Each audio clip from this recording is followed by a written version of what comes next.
বাঙালিরা কিন্তু বৃষ্টি বিলাসী। সারাদিনের খাটাখাটনির পর মেঘলা আবহাওয়া আর বৃষ্টির ছোঁয়া মনটা যেন একদম তাজা করে দেয়। মাঝে মধ্যেই তাই ইচ্ছা করে দুপুরের সব ব্যস্ততার শেষে এক পশলা বৃষ্টির টানে বেরিয়ে পড়ি। কিন্তু সংসার এমন একটা মায়া আর নিয়মের বেড়াজাল, যেটা ভেঙে সব সময় নিজের মনের কথা শুনে এরকম ভাবে বেরিয়ে পড়া সম্ভব হয়ে ওঠে না। তাই যখনই আমরা সুযোগ পাই তখন কোনো রকম প্ল্যানিং ছাড়াই দুজন মিলে নিজেদের কিছুটা সময় দিতে বেরিয়ে পড়ি। নমস্কার, আমি সুদীপা। লাইফ উইথ সুদীপা সুরের চ্যানেলে আপনাদের সকলকে জানাই স্বাগত। আশা করি আপনারা সকলেই খুবই ভালো আছেন, আমিও খুবই ভালো আছি। আজকে বেশ অনেকদিন পর গরম কাটিয়ে একটু বৃষ্টি বৃষ্টি ওয়েদার, তাই সকাল থেকেই মনটা বেশ ভালো আছে। সঙ্গে আমার মেয়েও সকালবেলা ঘুম থেকে তাড়াতাড়ি উঠে পড়েছে, আর এখন সে বিছানার চাদরটা আমাকে পাততে দেবে না, সে এখন করছে ব্যায়াম। তার বাবাকে প্রায় সে ব্যায়াম করতে দেখে, আর সেই দেখে সেও চেষ্টা করে ঘরের মধ্যে ব্যায়াম করা। আজ তো রবিবার, তাই জন্য সবকিছুই আজকে একটু লেটে লেটেই হচ্ছে। আর আমাদের মতো রবিবার দিন বাড়িতে চিকেন কার কার হয় আমাকে বলতে কিন্তু ভুলবেন না। জানেন তো, আগে যখন আমি বাপের বাড়িতে থাকতাম তখন আমার বাপি রবিবার দিনটাই ছুটি থাকতো, আর এই দিনটায় চিকেন খাওয়ার একটা এক্সাইটমেন্ট আলাদাই থাকতো। কারণ সপ্তাহে একটা দিন বাপি বাড়িতে থাকবে আর দুজন মিলে একসাথে খেতে বসবো, এর আনন্দটাই আলাদা। এই তো রান্না করতে লেগে পড়েছি। এদিকে মেয়ে তার দাদানের কাছ থেকে আমার কাছে চলে এসছে, আমাকে রান্না করতে দেখেছে, সে এখন আমার সাথে রান্না করবে। তোমাকে ঢাকা দিতে হবে না, বলে আমি নান্না, বলো বলে আমি, আচ্ছা আচ্ছা আমি, একবার বলো, আচ্ছা তুমি একটু বলো আমি, একবার বলো, একটুখানি বলো। আচ্ছা এটা টমেটো, ওটাকে টমেটো বলে। হ্যাঁ, মাঝে মধ্যে যেদিন আমাদের বাড়িতে খুব একটা বেশি রান্না বান্না হয় না আর এই চিকেন ভাত হয়, সেদিন আমার খুব ভালো লাগে রান্না করতে। কারণ এক তরকারি আর মাংসটাও করতে খুব একটা সময় লাগে না, ওই তো একই রকম পেঁয়াজ আদা রসুন একটু টমেটো আর চিকেন, ব্যাস একটু কষিয়ে নিলেই তারপর একটু জল দিয়ে দিলেই রেডি চিকেন। আর এদিকে আমি ইন্ডাকশনে ভাতটা বসিয়ে দিচ্ছি। এবার মামাকে নিয়ে আমি ওপরে চলে যাব, ভাতটা বসিয়ে দিয়ে চলে গেলে মা চান টান করে এসে ভাতের মাঠটা গেলে দিতে পারবে। আমার বিয়ের পর না এই ইন্ডাকশন মিক্সি এগুলো আমার শাশুড়ি মা একদম ইউজ করতে চাইতো না, আর এখন এই গ্যাস ক্রাইসিসের পর থেকে আমার শাশুড়ি মা নিজে থেকেই এখন ইন্ডাকশনে ভাত বসায়। আমি দেখেছি গ্যাসের থেকে ইন্ডাকশনে ভাতটা একটু তাড়াতাড়ি হয়ে যায়। এই তো নিচ থেকে কাজ সেরে মেয়েকে নিয়ে ওপরে চলে এসেছি, মেয়েকে এখন মাছ ভাতটা খাইয়ে দিচ্ছি। মেয়েকে চান টান করিয়ে বেরিয়ে একটু শুতে যাব, সেই সময় সুরজ এসে বলল চলো আজকে একটু বেরিয়ে আসি। কারণ দুপুর হতেই আজকে আকাশটা পুরো মেঘলা হয়ে এসছে, তার এখন ইচ্ছা হয়েছে এই মেঘলা দিনে গাড়ি নিয়ে একটু লং ড্রাইভে যাবে। যাই বলা তাই কাজ, এই সুযোগ কি হাতছাড়া করা যায়? ও মাঝে মধ্যেই এরকম প্ল্যানিং করে এসে আমাকে বলে চলো রেডি হও বেরিয়ে পড়ি, আর সেই সুযোগে আমারও একটু ঘোরা হয়ে যায়। এই যে আমি রেডি হতে শুরু করে দিয়েছি, খুব একটা দেরি করব না, যত তাড়াতাড়ি বেরোবো সেই জায়গায় তত তাড়াতাড়ি পৌঁছাতে পারবো।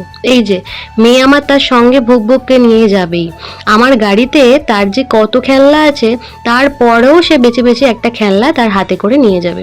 এই দেখুন আকাশটা যে কি সুন্দর লাগছে, অনেকদিন পর বৃষ্টির মধ্যে আমরা এরকম ভাবে বেরিয়েছি, এর যে কি আনন্দ সেটা বলে বোঝাতে পারবো না।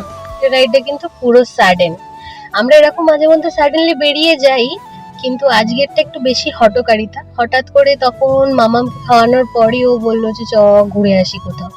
এবার কোথাও ঘুরতে যাব মানে কোথায় যাচ্ছি সেটা পরে বলছি। হঠাৎ করে আমি বৃষ্টির মধ্যে গাড়ি নিয়ে বেরোতে বেশ ভালো লাগে। এই যে আমাদের গন্তব্যের দিকে ফার্স্ট টোল আমরা পেয়ে গেছি। আজকে অবশ্য একটাই টোল আমরা পাবো। যত রাস্তা এগোচ্ছে তত কিছু কিছু জায়গায় খুব মুষলধারে বৃষ্টি হচ্ছে, আবার কোথাও দেখছি পুরো শুকনো খটখটে।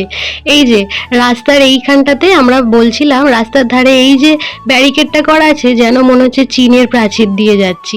প্রায় অর্ধেক রাস্তা চলে এসেছি, মামাম এখন একটু ঘুমিয়ে পড়েছে, তাই দুজনে একটুখানি গল্প করে মজা করছিলাম আর কি।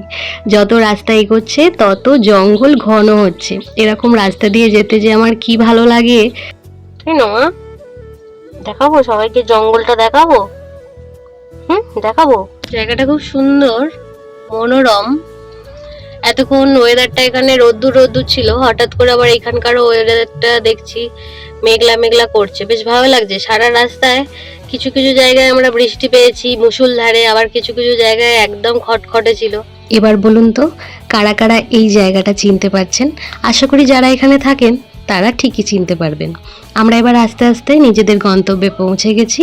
গাড়ি রাখবার জায়গায় গাড়িটা রেখে দিচ্ছি। আমরা আজকে এসেছি বোলপুরে সোনাঝুরির হাট ঘুরতে। আজকে আমরা অন্য দিনের থেকে একটু দেরিতেই পৌঁছেছি, কারণ আমরা একটু ঘুরে ঘুরে এসেছি। আমরা চাইলেই অনেক তাড়াতাড়ি ঢুকতে পারতাম, আমরা ইচ্ছা করেই যেহেতু লং ড্রাইভে বেরিয়েছি তাই জন্য রাস্তাটাকে একটু বেশি করে ঘুরে ঘুরে এসেছি। এই যে মামামের একটা জামা কিনছি, দুটো জামাই পছন্দ হয়েছে তাই জন্য দুটোই কিনে নিলাম। কেন জানি না শান্তিনিকেতনের এই সোনাঝুরির হাটের জায়গাটা আমার প্রত্যেকবার ভালো লাগে। আমরা এর আগে অনেকবার এসেছি, যতবারই আসি এই জায়গাটা যতই জমজমাট হোক না কেন ভেতরে একটা শান্তি আছে। এই যে নাচ দাঁড়িয়ে দেখতে আমার খুব ভালো লাগে।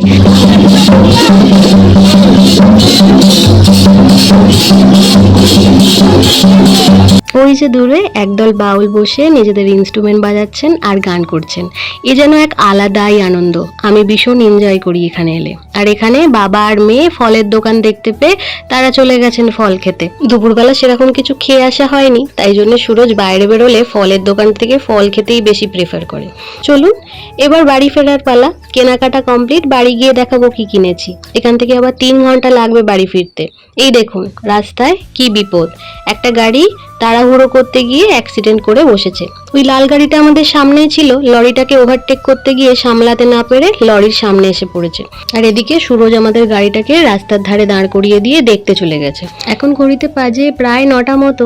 আমরা এসে এখন পৌঁছেছি বর্ধমান। মেয়েটার খাবার সময় হয়ে গেছে, তাই জন্য ভাবলাম বর্ধমানে একটু দাঁড়িয়ে ওকে কিছু খাইয়ে নিই। বাড়ি থেকে যেহেতু দুপুরবেলা বেরিয়েছি, রাত্রিদের জন্য ওর কিছু খাবার আমি আনতে পারিনি, তাই বর্ধমানের একটা দোকান থেকে দাঁড়িয়ে এই ইডলি খেয়ে নিলাম। কারণ বাড়ি পৌঁছাতে পৌঁছাতে প্রায় 10:30 বেজে যাবে, আর এখান থেকে যদি মামাকে কিছু খাইয়ে না নিয়ে যাই তাহলে ওর মাঝ রাস্তায় খিদে পেয়ে যাবে আর ঘ্যান ঘ্যান করবে। এই যে আমরা চলে এসেছি বাড়ি। এই 150 কিলোমিটার গিয়ে কোথাও রাত্রি আচ্ছা টাটা বলবে, দাঁড়াও। আমরা গেছিলাম এখান থেকে 150 কিলোমিটার, মানে আমাদের বাড়ি থেকে বোলপুর যেতে লেগেছে আমাদের 3 ঘন্টা। এরকম বোলপুরে আমরা মাঝে মধ্যেই চলে যাই, বিকেলবেলা দুপুরবেলা খাওয়া দাওয়া করে বেরোই, আবার এই রাত্রিবেলা ডিনারের সময় বাড়ি চলে আসি। আজকে যেরকম 10:30টার মধ্যে আবার বাড়ি চলে এসেছি। তাই জন্য বোলপুরে রাত্রি কাটানোর কোনো মানে হয় না, আমরা কোনোদিন থাকিও না। বোলপুর গেলে যাই, সোনাঝুরি থেকে কিছু কেনাকাটা করার থাকলে করি, তারপর বাড়ি চলে আসি। যাই হোক আজকের ভিডিওটা এইটুকুনি। যদি ভালো লাগে please like share and subscribe করতে একদম ভুলবেন না। টাটা। এবার টাটা বলো, টাটা বলো, আবার কাল। ব্যাস কাশি। টাটা।